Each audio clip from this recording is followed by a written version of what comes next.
ہم در علی پہ آئے ہوئے ہیں رزق بندگی سیکھنے کے لیے۔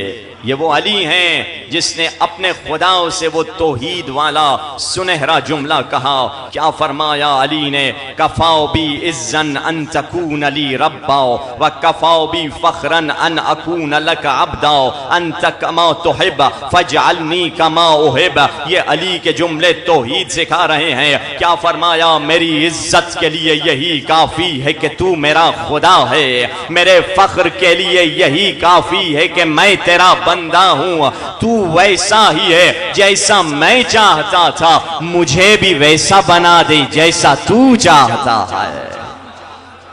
یہ توحید۔ اور ہم علی سے یہی کہیں گے، اے علی تو ویسا ہی مولا ہے جیسا میں چاہتا تھا، مجھے بھی ویسا غلام بنا دے جیسا تو چاہتا ہے۔ علی ہمیں ویسا غلام بنا لیں جیسا آپ ہمیں دیکھنا چاہتے ہیں۔ وہ کیا رکاوٹیں ہیں جو ہمیں مولا کی محبت سے روک لیتی ہیں؟ اس فرش عزا پہ آنے کا مقصد یہی ہے، ہم بارویں امام کی معرفت حاصل فرمائیں۔ اگر یہ معرفت مل گئی تو ہر شے مل گئی ہے۔ یہ معرفت کہاں سے ملے گی؟ اسی فرش عزا سے ملے گی، اسی ذکر حسین سے ملے گی۔ اسی لیے فرمایا، علماء کہتے ہیں کہ جب اگر آپ کہ مجالس میں امام زمانہ کا ذکر نہ ہو تو وہ مجالس نامکمل ہیں۔ اگر عشق امام زمانہ کی طرف یہ مجلسیں ہمیں لے جا رہی ہیں تو یہ مجلسیں صحیح ہیں، صحیح ڈائریکشن پہ جا رہی ہیں۔ اگر مجلس ہی میں مولا سے غفلت ہے تو ہماری مجلس میں کچھ کمی ہے، ہمیں تبدیلی لانی پڑے گی کہ معرفت امام زمانہ ضروری ہے۔ اب دیکھیے کیا شے ہے، جب بھی مولا کے پاس آؤ ہمیشہ یقین کے ساتھ آؤ، سرٹنٹی کے ساتھ آؤ، امید کے ساتھ آؤ، کبھی یکشک کے ساتھ نہ آنا۔ تبھی تو فرمایا اگر چاہتے ہو تمہاری دعا قبول ہو، کیوں ہماری دعائیں قبول نہیں ہوتی؟ فرمایا سورہ نحل میں آواز آئی، امن یجیب المضطر اذا دعاہ ویکشف السوء۔ دعا اس کی قبول ہوتی ہے جو مضطر ہے۔ مضطر یعنی جو ایمرجنسی سچویشن میں ہے، جو سب سے نا امید ہو چکا ہے۔ یہ نہیں یہ بھی کرے گا خدا بھی کرے گا، محمود بھائی بھی کریں گے خدا بھی کرے گا، یوسف بھائی بھی کریں گے فلاں بھی کرے گا، چودھری صاحب بھی کریں گے خدا بھی کرے گا۔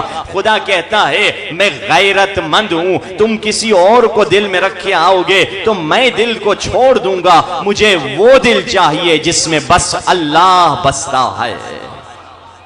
وہ دل چاہیے جس میں بس اولیاء خدا بستے ہیں، جس میں 14 بستے ہیں، وہ دل ہونا چاہیے۔ اچھا کیسے ہم یقین کے ساتھ آئیں؟ 1980 میں ایک نئی فیلڈ بنی، 1980 میں سائیکو نیورو ایمینولوجی۔ یہ 3 فیلڈوں کو بنا کر ایک نئی فیلڈ بنائی گئی۔ سائیکو یعنی علم نفسیات، نیورو یعنی ہمارا نروس سسٹم اعصابی نظام، ایمینولوجی یعنی ہمارا دفاعی نظام، یعنی دفاعی نظام اور اعصابی نظام اور نفسیات، ان تینوں کو بنا کر ملا کر ایک فیلڈ بنائی گئی۔ اس فیلڈ میں ڈسکشن کیا ہوتا ہے، ٹاپک کیا ہے اس فیلڈ کا؟ اس پہ ڈسکشن یہ ہوتا ہے کہ جو لوگ خوش گمان ہوتے ہیں، جو لوگ پازیٹیو ہوتے ہیں وہ اچھی زندگی جیتے ہیں، جو لوگ نیگیٹو ہوتے ہیں وہ ہمیشہ پریشانی کے شکار ہوتے ہیں۔ ان کی زندگی میں بیماریاں، ان کی زندگی میں طلاقیں، ان کی زندگی میں جھگڑے، ان کی زندگی میں کینسر، ڈائبٹی، کیونکہ آج کل سب کہتے ہیں یہ بیماریاں آپ کے فکر سے آتی ہیں، ٹینشن لیں گے تو بیماری آئیں گی، ٹینشن نہیں لیں گے تو صحت سے رہیں گے۔ تو اب کہا کہ اس فیلڈ میں اس پہ ڈسکشن کی جاتی ہے کہ جو لوگ پازیٹیو سوچتے ہیں، وہ خوش گمان جو لوگ ہوتے ہیں وہ خوشحال زندگی گزارتے ہیں، چاہے وہ غریب ہوں چاہے وہ امیر ہوں۔ کیوں؟ کیونکہ وہ پازیٹیو سوچ رہے ہوتے ہیں۔ مولا علی دیکھیے بازار میں جا رہے ہیں، کسی نے مولا کو گالی دی، مولا نے جواب نہیں دیا، برابر والے نے کہا مولا کسی نے آپ کو گالی دی ہے، مولا نے کہا وہ شاید کسی اور علی کو کہہ رہا ہوگا۔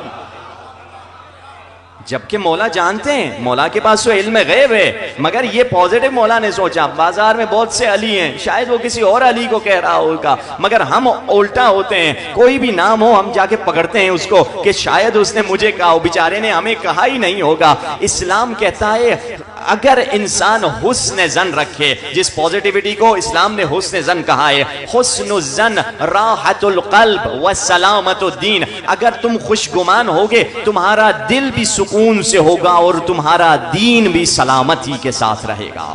یہ کیسے؟ یہ حسن ظن، خوشگمانی کے ذریعے سے، پوزیٹیوٹی کے ذریعے سے انسان اہل بیت سے بہت فیض حاصل کر سکتا ہے، جبکہ ہماری زندگی میں نیگیٹیوٹی ہے۔ مثال کے طور پہ آپ گئے، آپ نے دیکھا آپ کی بیوی آپ کی ساس کے ساتھ بات کر رہی ہے، اب شیطان نیگیٹیوٹی لے کر آئے گا، ضرور یہ میرے خلاف، میری ساس بھی ہے، یہ میری بیوی ہے، ضرور میری ساس میری بیوی کے خلاف کچھ کہہ رہی ہوگی، یہ پھس پھس کر رہے ہیں، ضرور یہ میرے خلاف ہوگا۔ یا الٹا ہوا، آپ اپنے ماں کے ساتھ بات کر رہے ہیں، آپ کی بیوی سمجھے گی یہ میرے خلاف بات کر رہے ہیں، یہ میرے شوہر کے کان بھر رہی ہے میرے ساس، جبکہ اسلام نے کہا اگر تم شراب خانے سے کسی کو نکلتے دیکھو، یہ نہ کہنا وہ شراب پی کر آیا ہے، بلکہ 70 گمان لے کر آؤ، شاید وہ ٹوائلٹ یوز کرنے گیا ہو، شاید وہ وضو کرنے گیا ہو، شاید وہ پانی کی بوتل لینے گیا ہو، شاید وہ کسی شرابی سے کہنے گیا ہو تیری ماں مر گئی ہے، آؤ ماں کا جنازہ اٹھاؤ، 70 خیال لے کر آؤ کہ نہیں یہ شراب پینے نہیں گیا ہے، کسی اور کام سے گیا ہے۔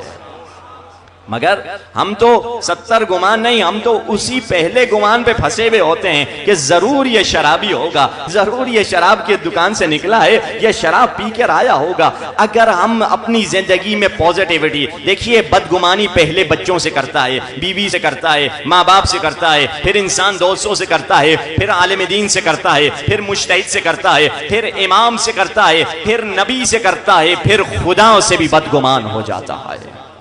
اور شیطان کون تھا؟ خدا سے بدگمان تھا۔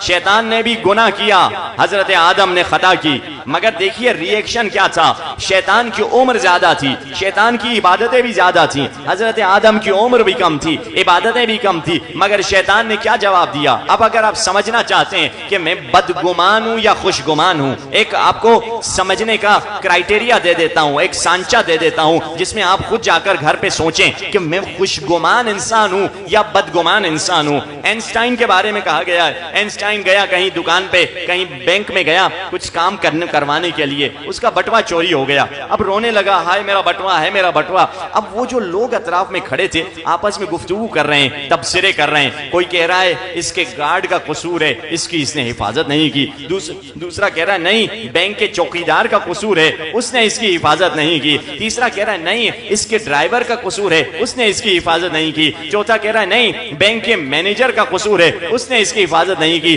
اب یہ اینسٹائن ان کی باتیں سن رہا ہے، کہہ رہا ہے کوئی کہہ رہا ہے یہ قصوروار ہے، وہ قصوروار ہے، وہ قصوروار ہے، کوئی یہ نہیں کہہ رہا چور قصوروار ہے جس نے میری بٹوا چوری کر دیا ہے۔ اب اگر آپ نے سوچنا ہے، سمجھنا ہے کہ پوزیٹیو ہے یا نیگیٹو، جب جھگڑا ہو جاتا ہے، جب کوئی پریشانی ہو جاتی ہے، اگر آپ اور ہم کہتے ہیں میرے بیٹے کا قصور ہے، میرے باپ کا قصور ہے، میرے ساس کا قصور ہے، میری بیوی کا قصور ہے، میرے دوستوں کا قصور ہے، اگر قصوروار کسی اور کو ٹھہراتے ہیں ہم بدگمان ہیں۔ شیطان والی صفت ہے۔ شیطان نے خدا سے کہا تھا کہ خدایا تو نے مجھے آدم کو سجدہ کا حکم دیا ہے، اگر تو مجھے سجدہ نہ دیتا تو میں تیرے لاکھوں سجدے کرتے رہتا۔ شیطان نے بدگمانی کی وجہ سے اللہ کو قصوروار ٹھہرایا، مگر آدم نے کہا یا رب میرے نفس کی خطا تھی، تو مجھے معاف کر دے۔